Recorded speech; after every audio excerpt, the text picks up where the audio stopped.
अल्हम्दुलिल्लाह रब्बिल आलमीन वस्सलातु वस्सलामु अला सय्यिदिल अंबिया वल मुरसलीन नबीना मुहम्मद व अला आलिहि व अस्हाबिहि अजमईन अम्मा बाद। क़ाल नबी सल्लल्लाहु अलैहि वसल्लम अद्दीनु अन्नसीहा। भाइयों दोस्तों, दीन सरापा खैरखाही का नाम है और दीन इस्लाम ने हमें एक अदब ये सिखलाया है कि किसी भी चीज़ की अगर जानकारी ना हो तो उसे जानकार लोगों से पूछ लेना चाहिए। पूछ लेने में कोई शर्म आर नहीं होना चाहिए।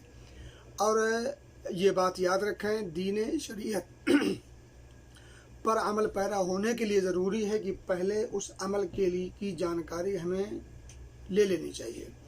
अफसोस हमें इस बात पर है कि हम बहुत सारा काम पहले कर लेते हैं, बाद में पता करते हैं कि ये काम मुनासिब है या मुनासिब नहीं है, या ये काम कैसे करना है और कैसे नहीं करना है। ये बहुत बड़ी बदनसीबी की बात है। तो ये बात जहन में रखें कि जब भी कोई काम करना, जो काम आपके लिए ज़रूरी हो उस काम की जानकारी भी आपके लिए ज़रूरी होती है। ऐसा नहीं होता है कि आपको कोई काम करना हो और उसके बाबत आपको कोई ख़बर ना हो। आपको दवा खानी है तो आपको पता होना चाहिए कि वो दवा कब खानी है, कितनी खानी है। तो जिस तरह से दवा खानी आपके लिए ज़रूरी हो गई है, उसी तरह से दवा के खाने का वक्त और दवा के खाने का तरीक़ा भी जानना आप पर ज़रूरी हो जाता है।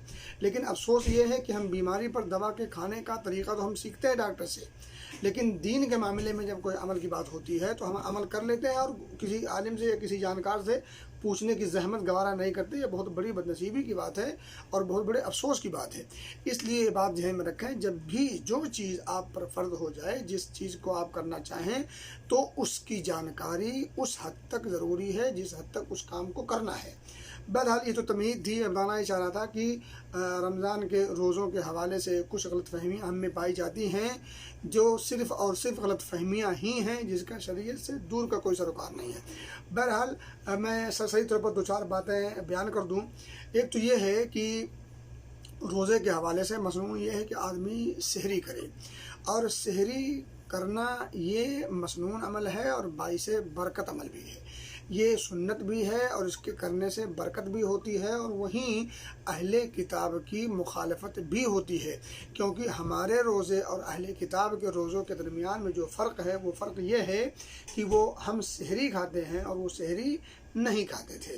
तो और ये बात याद रखें कि इसके लिए बेहतर ये है कि आदमी आखिरी वक्त तक के लिए ताख़ीर करके रखे।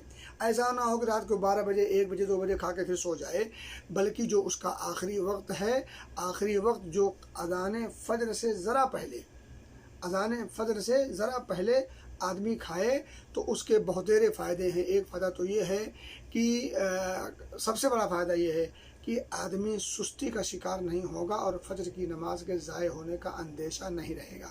आम तौर पर जब आदमी 1-2 घंटा पहले खा लेता है तो खा करके, चूँकि जब खाने के बाद इंसान का जिस्म बोझल हो जाता है, तो बोझलपन की वजह से इंसान को थकावट महसूस, इंसान क्या आराम करने की तबीयत चाहती है, और जब इंसान की तबीयत आराम करने की चाहेगी, जाहिर सी बात है वो जब बिस्तर पर सर रखेगा तो फिर नींद की आगोश में वो कब पहुंच जाए उसे एहसास तक नहीं होगा। और जब रात में जगने के बाद जब इंसान बिस्तर पर सोता है तो फिर नींद ज़रा गहरी आती है, और उस वक्त नींद गहरी इसलिए भी आती है क्योंकि शैतान का अपना भी तो काम होता है, वो आपके पाँव दबाता है, तो फज्र की नमाज के ज़ाय होने का अंदेशा होता है। ये भी एक पॉइंट है। और वैसे भी नबी अकरम सल्लल्लाहु अलैहि वसल्लम की सुन्नत और आपका इशारा यही है कि उसे आखिरी वक्त में खाया जाए।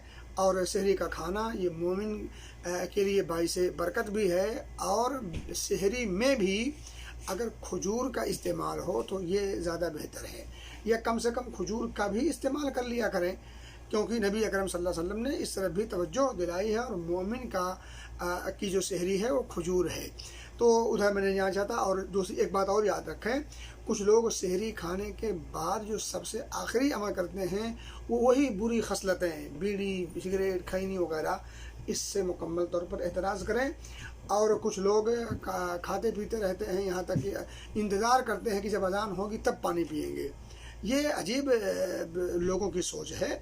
आप 2-4 मिनट पहले पानी पी करके फारिग हो जाएं।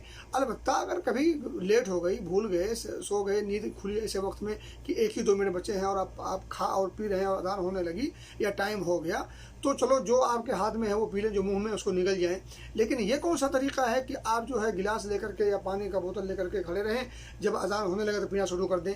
ये बात बिल्कुल गलत है और ये मुनासिब नहीं है।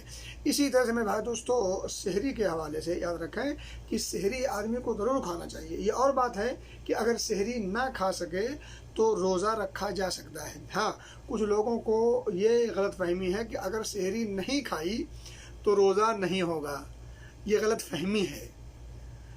रोज़ा रखने के लिए सहरी खाना मसनून है। सहरी ना खाने से रोज़ा नहीं होता, ये बात है, ये सोच गलत है, ये गलत फहमी है। अच्छा, वो अभी मैंने फेसबुक पर पढ़ा, किसी ने कहा कि अगर सहरी नहीं खा सके, भूल गए, तो क्या 1-2 घंटा दिन निकलने के बाद भी खा सकते हैं? तो अगर ये मजाक है तो बहरहाल बड़ी ख़तरनाक चीज़ है। और अगर ये वाकई मसले की हद तक है तो हकीकत ये है कि जब वक्त ख़त्म हो गया तो अब सहरी नहीं खाई जा सकती। सहरी के नाम पर या दवा के नाम पर या किसी भी नाम पर जब वक्त ख़त्म हो गया तो अब आप नहीं खा सकते। अलबत्ता रोज़े को आप जारी रख सकते हैं और रोज़ा रख सकते हैं। इसी तरह से एक बात याद रखें कि सहरी ये जहाँ एक तरह से खाना मसनून है, वहीं आपको क़ुव्वत बख्शता है। रोज़ा रखने में ये आप क्या ताउन करता है, हेल्प और मदद करता है, इससे आपको क़ुव्वत मिलती है। तो और इसी तरह से सहरी के वक्त अगर आप जागेंगे तो ज़ाहिर सी बात है आप ज़िक्र व अज़कार का भी वक्त मिलता है, इस्तिग़फ़ार तौबा का भी वक्त मिल जाता है, 2-4 रकात नमाज़ पढ़ने के भी मौक़े मिल जाते हैं, तिलावत कुरान का भी मौका मिल सकता है। तो आखिरी वक्त में, हालांकि वो वक्त अल्लाह रब्बुल इज़्ज़त की क़ुर्बत का बेहतरीन ज़रिया होता है, तो सहरी के खाने का एहतमाम ज़रूर करना चाहिए। उसके बहुतेरे फ़वाइद हैं और ये मैंने सही तौर पर आपके सामने कुछ फ़वाइद रखे हैं। इसी तरह से आइए अब इफ्तार के हवाले से गुफ्तगू कर लेते हैं। इफ्तार के हवाले से एक बात याद रखें, मैं हदीस को नहीं पढ़ रहा हूँ, लेकिन हदीस का लुब्बे लुबाब ही पेश कर रहा हूँ। हदीस चूँकि ताकि कम वक्त में ज़्यादा बातें आपके सामने रखी जा सकें। मैं जो कुछ भी पेश करने की कोशिश कर रहा हूँ अल्लाह की तौफीक से वही बातें कर रहा हूँ जो किताब व सुन्नत से परफेक्ट तौर पर साबित शुदा हैं। अल्लाह मुझे हक़ बात कहने की तौफीक दे। और अगर खुदा न खास्ता ज़ुबान से कोई ऐसी बात निकल जाए तो मैं तो ये गोया कि मेरी तरफ से, शैतान की तरफ से है। तो कहने की बात यह है कि अफ्तार करने में एक बात याद रखें, जल्दी करना चाहिए। अफ्तार करने में जल्दी करना चाहिए और जल्दी करने का मतलब ये नहीं है कि 2-4 मिनट पहले कर लिया जाए।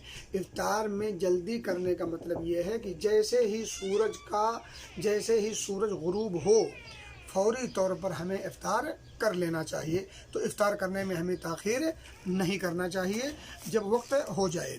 और इसी तरह से एक बात याद रखें, नबी अकरम सल्लल्लाहु अलैहि वसल्लम की हदीस से भी और कुरान की आयत से भी ये इस्तिदलाल किया जाता है कि जैसे ही रात का वक्त आ जाए, वो कुलू वशरबू से पहले क्या है, सुम्मा अतिम्मुस सियाम इलल लैल, रोज़े को तुम पूरा करो रात के।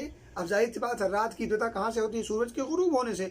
जैसे ही सूरज गुरूब हो तो अफ्तार करने में ताख़ीर नहीं करनी चाहिए। और जो लोग ये 2-4 मिनट के एहतियात की बात करते हैं, ये सरासर सुन्नत के ख़िलाफ़ बात करते हैं और इस्लाम की रूह के ख़िलाफ़ ये बात है। नबी अकरम सल्लल्लाहु अलैहि वसल्लम ने कितनी वाज़ेह हदीस बयान फरमाई है। और बल्कि आप याद रखें, ये जो एहतियात वाली बात है उलमा ने इसको बिदअत कहा है। और जिस अमल पर बिदअत का हुक्म लग जाए उस अमल की कबाहत और ऐसे लोगों की जो उसको शह देते हैं उन लोगों की कबाहत पर क्या गुफ्तगू की जाए। यह वाज़ेह है, कुल्लु बिदअतिन दलाला, हर बिदअत गुमराही और गुमराही का अंजाम सिवाय जहन्नम के और क्या हो सकता है। तो कहने की बात यह है कि उलमा ने ऐसे अमल को बिदअत कहा है। और क्यों उलमा ने बिदअत कहा है, मनमानी करते हुए नहीं कहा। नबी अकरम सल्लल्लाहु अलैहि वसल्लम ने फरमाया, ला यज़ालुन्नास बखैरिन मा अज्जलु अल-फित्र, कि इंसान खैर पर उस वक्त तक बाकी रहेंगे जब तक इफ्तार करने में जल्दी करते रहेंगे।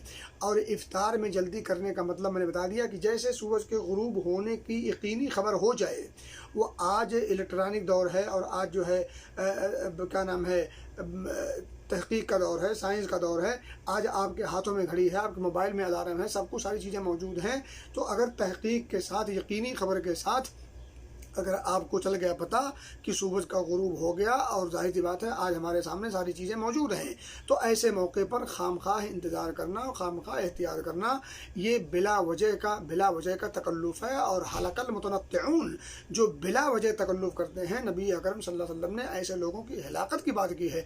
तो ऐसे लोग हिलाक हो जाएंगे जो लोग बिला वजह तकल्लुफ़ करते हैं। नबी अकरम सल्लल्लाहु अलैहि वसल्लम ने अपने आप के बारे में फरमाया कि मैं तकल्लुफ़ नहीं करता, और अल्लाह के रसूल सल्लल्लाहु अलैहि वसल्लम को कुरान में अल्लाह रब्बुल इज़्ज़त ने तकल्लुफ़ करने से मना भी किया है। तो तकल्लुफ़, भेजा तकल्लुफ़, ये ममदूह, ये महबूब अमल नहीं हो सकता, ये अमल अच्छा और बेहतर नहीं है। तो कहने की बात यह है कि अफ्तार का जब जैसे वक्त हो जाए अफ्तार फ़ौरन कर लेना चाहिए, उसमें बिला वजह की ताख़ीर नहीं करनी चाहिए। एक बात और याद रखें कि बेहतर है कि आदमी तर खजूर से इफ्तार करे, अगर नहीं तो जो आम खजूरें होती हैं उससे इफ्तार कर ले, वो ना मिल सके तो पानी से, और वो पानी या इसी तरह से अगर पानी भी मान लीजिए मैसर नहीं तो जो चीज़ें आपको मैसर हो फिर उससे कर सकते हैं। लेकिन बहरहाल खजूर का एहतमाम अगर कर लें तो एक तरह से ये इबादत भी है, एक तरह से ये ग़िज़ा भी है, एक तरह से ये मिठास मीठी चीज़ भी है, ये मेवा भी है, और आपकी जिस्म के लिए ताकत और क़ुव्वत भी फराहम करता है।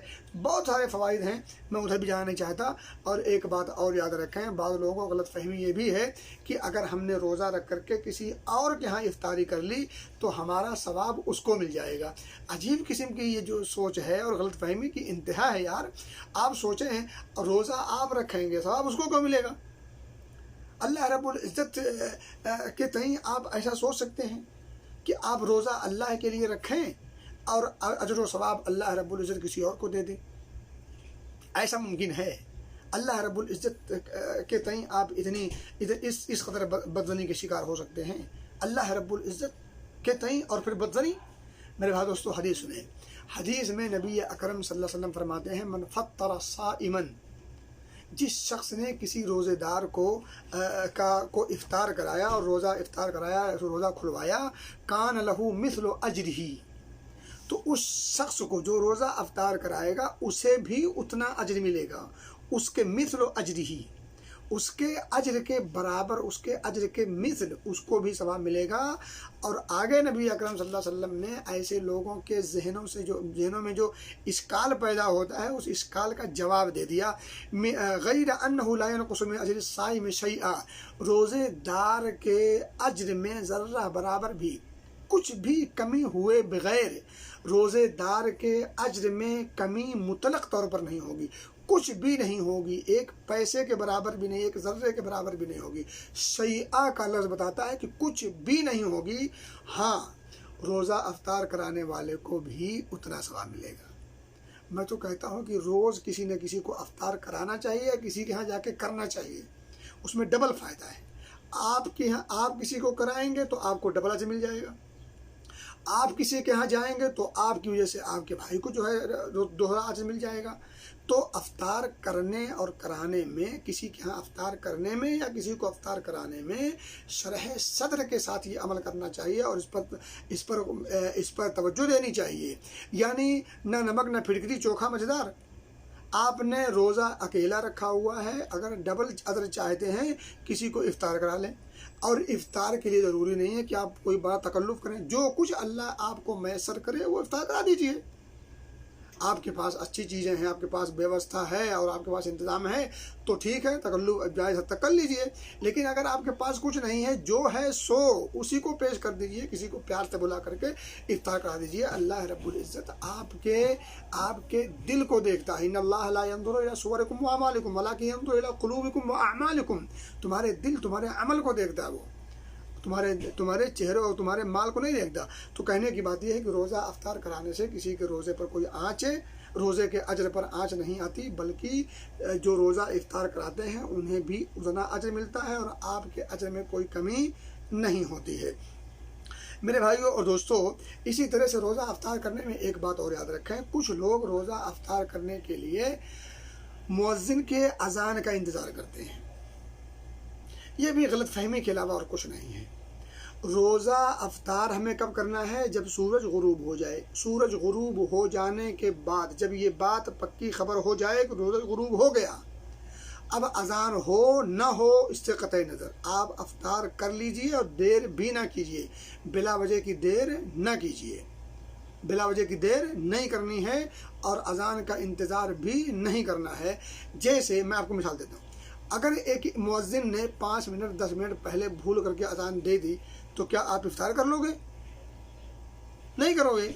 अगर मुअज्जिन 10 मिनट पहले अजान दे दे इफ्तार का, मिसाल तौर पर आज इफ्तारी का टाइम अभी 36 मिनट बाकी है, तो अभी 36 मिनट मान लीजिए बाकी है, यानी गोया कि 6:07 पे है। अब 6:07 के बजाय अगर वो 6 बजे अजान दे दे तो क्या हम इफ्तार कर लेंगे? नहीं करेंगे। क्यों नहीं करेंगे? क्योंकि उसने वक्त से पहले दे दिया है। इसी तरह से उसके अजान का हमें इंतज़ार नहीं करना है अगर वो 2-4 मिनट लेट देता है। क्यों? इसलिए कि हमारा वक्त अफ्तार का, हमें अफ्तार करना है और अफ्तार करने का वक्त हो चुका है। मुअज्जिन का काम अजान देना है, वो अजान दे, ठीक है। अगर वो एहतमाम कर ले कि वक्त पर दे, हल्का सा पानी पी करके या कोई खजूर खा करके फ़ौरन अजान दे दे तो ये बेहतर है। लेकिन कुछ मुअज्जिन ऐसे होते हैं वो अफ्तार कर लेते हैं, हल्का फुल्का करने के बाद पानी वानी पी करके फिर वो अजान देते हैं। तो आपको मुअज्जिन के अजान का इंतज़ार नहीं करना, आपको वक्त का इंतज़ार करना है। वक्त दाखिल हो जाए आप इफ्तार कर लें। अलबत्ता अगर अजान टाइम पर होती है तो ठीक है। और मैंने बारहा लोगों को ऐसे लोगों को ये पूछते हुए देखा है, और बल्कि एक साहब कह रहे थे कि एक साहब ने मुअज्जिन का इंतज़ार 10 मिनट तक किया और वहाँ घड़ी दिखाते रहे, भाई वक्त हो चुका है, वक्त हो चुका है। उसने कहा नहीं, मैं इफ्तार नहीं करूँगा जब तक मुअज्जिन की अजान सुन नहीं लूँगा। तो ये खामख्वाह की ज़िद है और मैं तो समझता हूँ जहालत है और ये हिमाकत है। अब अगर मान लीजिए किसी जगह पर किसी वक्त मुअज्जिन किसी वजह से मशगूल हो गया, मजबूर हो गया और नहीं दान दिया तो क्या मतलब अब पूरे इलाके के लोग इफ्तार ही नहीं करेंगे? इफ्तार का ताल्लुक़ मुअज्जिन से नहीं, अजान से नहीं, इफ्तार का ताल्लुक़ सूरज के गुरूब होने से है। तो ये बातें थी क्या नाम है, सहरी और अफ्तार के हवाले से नहायत ही इख्तिसार से कुछ बातें। अल्लाह से दुआ है कि अल्लाह रब्बुल इज़्ज़त हमें रोज़ा रखने की भी तौफ़ीक़ दे उस तरीक़े से जिस अदा के साथ अल्लाह रब्बुल इज़्ज़त को भाता और महबूब है। और अल्लाह ताला हमें उस अदा से रोज़ा रखने की तौफ़ीक़ के साथ साथ अल्लाह तू हमारे इन रोज़ों को और दीगर इबादत को कबूल फरमा और मज़ीद दीगर नेकियाँ करने की भी तौफ़ीक़ अता फरमा। आमीन। व आखिरु दावाना अनिल हम्दुलिल्लाहि रब्बिल आलमीन।